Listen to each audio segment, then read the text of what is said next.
we are for the top-up show. In the beautiful words of Chantel Buckley, we're gone. She's always saying that. Oh, it's gone. I love the way Chantel says gone. And what's happening with racing? This is a quick top-up show, but this is the last one on course for 4 weeks or 8 weeks. You'll be doing it by yourself. I'm working on a way to get Manningham Mail done. I'm pretty sure I'll be sweet. So I'll send the camera off with Glenn. Well, what are we doing? We're gone. We're racing today, and the weather has not set in too badly. It's just overcast with not much rain to speak of.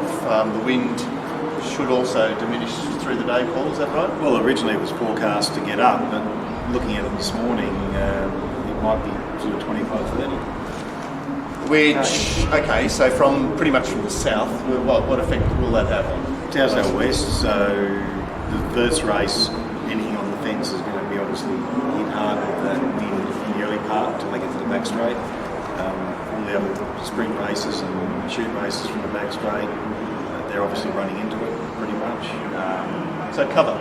Yeah, I think being on the fence actually might be all right. I mean, the most recent meeting here was really hot inside. Yeah. But historically, you would think that Rosehill rail true, back the rail true.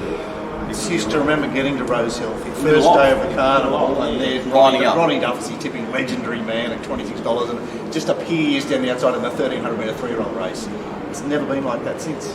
Weird. It's different. It's different. So I think obviously pay close. Maybe the grass has got the virus. Everyone's got the virus. The best ground's going to be around 6, 7, 8 off. But whether they can get there in these smaller fields earlier in the day is...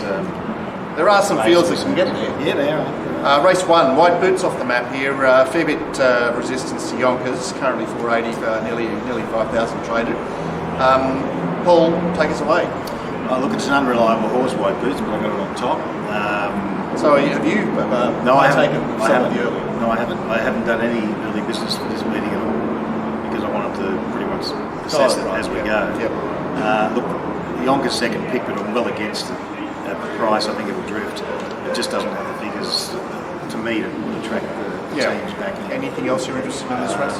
Then there's 3 horses all on the line: Cyber Intervention, Bobby D, Welsh Legend, and this is a tough race. All right, you're just betting the prices here. Yeah, it's pretty Glenn, anything from you? Open doors? Yeah. Nothing I can help with this. And obviously we're looking to this race to use, I mean, it is a 1900 metre race, but for a bit of pattern. Race 2, the first of the 2-year-old races, and both, Gord very bullish about I Love Myself, but I can see it's trading $4. Bullish in which way? He likes it. He likes it, thank you. I wasn't sure, because normally there's a pen jobs. I didn't watch the show. It depends. There is more interest Betfair-wise on Away and Kamazi. Paul, have you got a position here? No position. Look, the only thing I could probably say is that I might be having something on Prague. It's got the SP profile. Tommy Markham goes back on. Enough to get Glenn to the races too, T. Markham. And look, it may have had enough, this horse, this prep. The Melbourne horse obviously goes to 1200, and I can see why some people might like it, but I couldn't possibly get it that short. Aim was you can't make a favourite, is that what No, it's on the third line for me. All right. Argentinas, guys, the big switch, isn't it obvious? It's just a bet for me, Argentinas. But Gord, who was very keen on Argentinas first start, not really. Yeah, I was keen on it. Yeah, I just thought like it's on his list. It's on his list, but no, he was looking for more through the line after it got out. But it looked obvious to me. Yeah, it looks obvious to me. Looks a bet. Race 3, the Fillies, and no scratchings here. Gee, you put on a bit of black type and suddenly there's no scratchings. Stella Pauline, very solid into 270, although it is 3+ on fair with the most matched. Kakitakit has got some sort of precautionary front bandages on because of its action. And Filizzi is also under a little bit of a cloud. There was a steward's report, a pre-race steward's report about it. It's cold, boys. What's going on? That's pretty much it. Paul, favourite? Yes? No? Yeah, favourite on top, but I mean, I need a better price, and I'm heavily against Karkita Kit. Lay of the day for me. If I told you what price I had it, you'd be embarrassed. Well, I imagine the number it produced at Kensington. It's hopeless. I'm back to the David. How's it hopeless. How is it not double figures? I agree. Anyway, long double figures. All right. I'm very aggressive. Yeah. I make the 14s. 40s. Wow. There you go. So I'm going to have egg on my face or celebrating. Anyway, Glenn, what do you want to do here? One wins, guys. I'm sticking solid. All right, I posed it today, and that's after we were all unanimous about it on the show after a fortnight ago. Race 4, a very interesting sprint race, and Grey Worm, who Lord was very much against yesterday, is the firmer. It's like into 310 with it fixed. Pretty much same matchings on Zoo Style and Grey Worm. I thought Grey Worm had a bit of a map issue here. I don't. I think it'll get in and get a nice run. Get in behind who? Look, I've got it sitting third. I think Zoo Style will lead. Yep. They trialled like a bomb, very fast time. Zoo Style hold to lead. Trainer's very key. Yep. Goldfinch there, the second. So isn't Grey Worm behind Goldfinch? Isn't that? I've got it getting in. Yeah, I know, but isn't it getting in behind Yes. Goldfinch? Yes. How's that good? It's then got to get around Goldfinch. I know that. But look, all I'm saying is that I've got it favourite. I've got Zoo Style second favourite. I'm pretty much the market on both those horses. Right. I'm against, just purely on price, serving a little bit and a little bit on technical advantage, but I can see that their chances. Star of the Seas could easily win this. Look, it's a tough race. I think we'll know by now what the pattern is. Fascinating race because It is. it's a mounting yard race as well. Obviously, I mean we've seen what Grey Worm can do. Although Just one thing I want to say this race. Grey Worm was $4.40 last start, and Riverbird was $6. And they Grey Worm's 5-2, and Riverbird $71. I know. Yes, I agree. I agree with that point. And I don't like Riverbird, so it's got to be a drag on Grey Worm. It's a drag on Grey Worm. I thought it's fascinating that Waller wants to start Star of the Seas here. Very with the fascinating. blinkers again. Blinkers back on, yes. At this. It's like you're saying, I like this horse a lot tonight. Although Gord said, well, Rising had 2 trials. Surely 1 trial would have been enough. One might be the horse, I guess. Well, I think that was the consensus on the show yesterday, so Glenn, you're just backing that up. Race 5, Spend, a good firm into $7.50, 13,000 matched on the favourite Fun Star, currently sitting at $1.85. This race is fascinating, Glenn, because you walked away from the Crown Stakes saying, I want to keep back the Probably. I did, but I also want to mention, why is there 90% in two here? Why are these two fillies who have bashed each other up and bashed these weakest fillies up we've ever seen, all of a sudden thrown against these okay quality colts, and there's no talk about them at all? What's all that? Well, the other thing about Spend is that he is rock solid. He's at 3 runs back. He's on a 7-day back up. He got the blinkers on last week, so second start with blinkers. He's no easy beat, is he? He's no easy beat at all. Kubrick's no easy beat, and Quick Thinker's no easy beat. I think one of the fillies will win, but I don't know why it's not like closer to 60% in two and not 90. You're supporting the Spend. Well, Kubrick should have raced last week and didn't at scratch, so a little bit concerned. But that makes it none. Not none, but I mean, It's still there. Yeah. For me, it's got to be one of these two, and I'm going Fun Star's way. I think it'll be closer on the map, and probably will actually have to come around and win.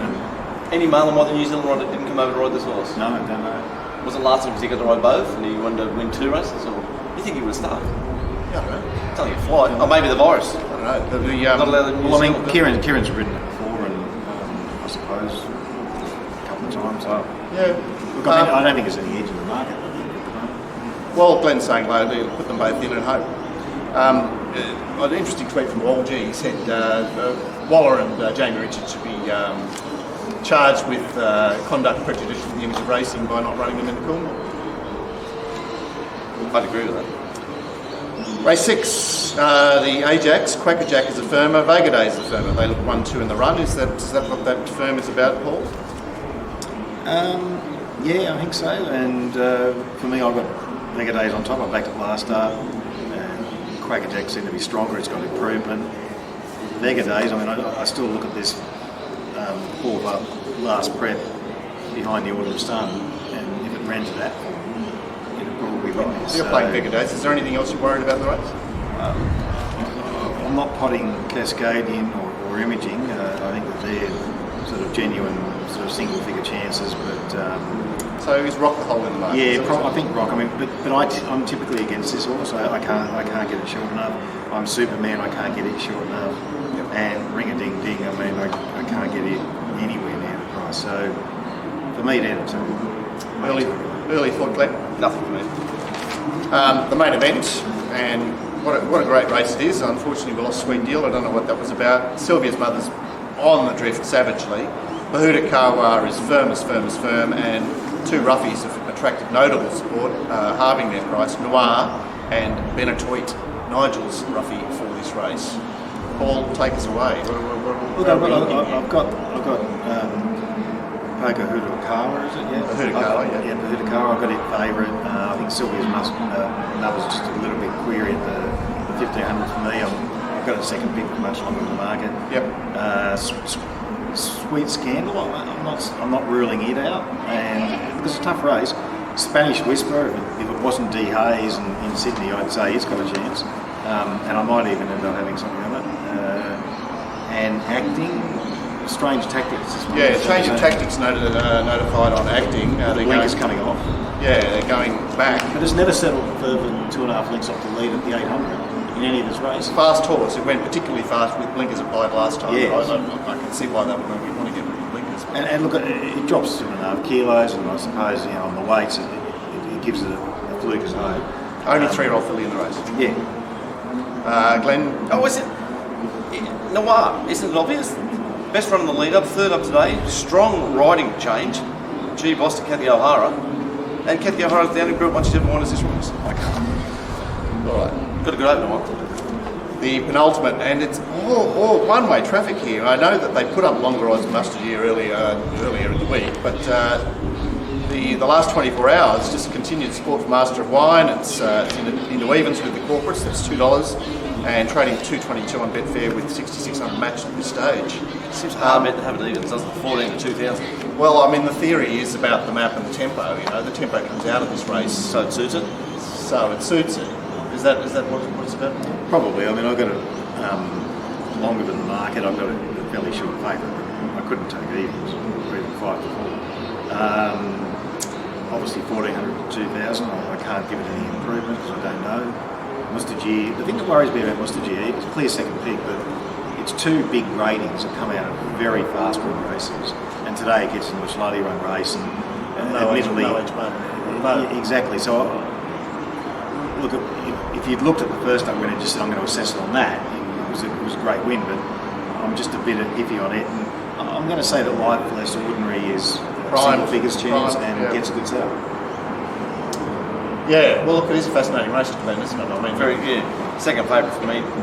It's a good horse, and I look 8 times at Lifeless Ordinary. So I'm not saying the favourite's none. I'm just saying I can't back it to $2. All right, and the nightcap. Well, this is dreary as, isn't it? Pile of form out of the Trumbull race where House of Cartier was just climbing all over them.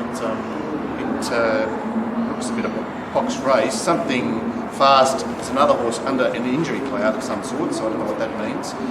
Paul, play race for you, or are you sort of hoping to limp home here? Well, no, I think I can play here. I've got that figure in my head for my last prep for Royal Celebration, but I think you back and it peaked that day for me, and I'm going to say that it's suited here. Rahiran was a pretty good run, I thought. Yeah, against the bias. I've got Accession in there, but. Look, I'm a bit against. And I'm a bit against Positive Peace and something fast at the prices. I think Positive Peace went backwards for me on figures last time, and I think that was the winner track. Probably. I mean that had an effect on it, but and I'm not potting it. I'm just saying that $4 seems short for me. I'm limping home then. Limping home. That's a great word. Well, that's the top-up show. Thanks for watching. Thanks for Paul from Ratings to Win for joining us with some thoughts. I can report to you at this stage we're about 40 minutes out from race 1, and it's overcast without threatening rain. It's just solidly overcast and cool, and there is forecast rain, but it's not looking likely just yet. I'm impressed I'm wearing more of a Paul Daly shirt than Paul Daly. Yeah, you are. Yeah. Well, you both come from Queensland yesterday. Yeah, that's rubbed off on me. Yeah, that's right. I might have jumped into your joint and stolen. All right, don't forget at Racing Rant we've got a ton of content and a ton of new content as well, including the chat room and Matt Taylor's profiles of the punters and Sunday beers with Gord. 4 shows a week, sets from me, Mounting Yard Mail. It's $29 a week. The first 2 weeks are free. Can't see how you wouldn't try it. We'll see you on course in 2026. Bye, guys. See ya.